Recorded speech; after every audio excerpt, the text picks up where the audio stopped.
এই কৃতিত্ব সকলের, কৃতিত্ব কারণ না, কৃতিত্ব একমাত্র যারা শহীদ হয়েছে তারা আজকে জীবিত নাই, কৃতিত্ব কেবল তাদেরকেই দেয়া যেতে পারে। আমাদের বাংলাদেশের যদি ভৌগোলিক অখণ্ডতাকে ধরে রাখতে হয়, স্বাধীনতা সার্বভৌমত্বকে ধরে রাখতে হয়, তাহলে আমাদের ঐক্যবদ্ধ হওয়া ছাড়া অন্য কোনো বিকল্প নাই। এবং সকল রাজনৈতিক দল যারা স্বৈরাচার ফ্যাসিবাদী বিরোধী আন্দোলনে ছিল, এই কৃতিত্ব সকলের, কৃতিত্ব কারণ না, কৃতিত্ব একমাত্র যারা শহীদ হয়েছে তারা আজকে জীবিত নাই, কৃতিত্ব কেবল তাদেরকেই দেয়া যেতে পারে।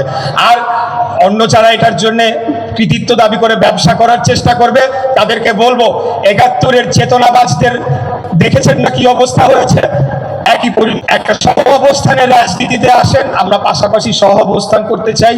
সকলেই বাংলাদেশের আমরা নাগরিক, যে যার মত প্রকাশ করব, আরেকজনকে আমরা আক্রমণ না করে আমরা সেই কাজটি করব।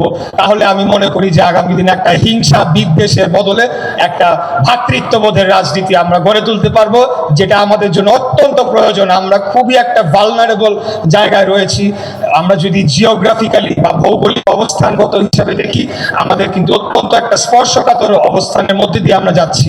আমাদের বাংলাদেশের যদি ভৌগোলিক অখণ্ডতাকে ধরে রাখতে হয়, স্বাধীনতা সার্বভৌমত্বকে ধরে রাখতে হয়, তাহলে আমাদের ঐক্যবদ্ধ হওয়া ছাড়া অন্য কোনো বিকল্প নাই।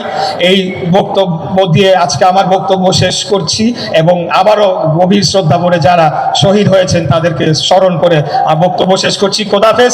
বাংলাদেশ জিন্দাবাদ।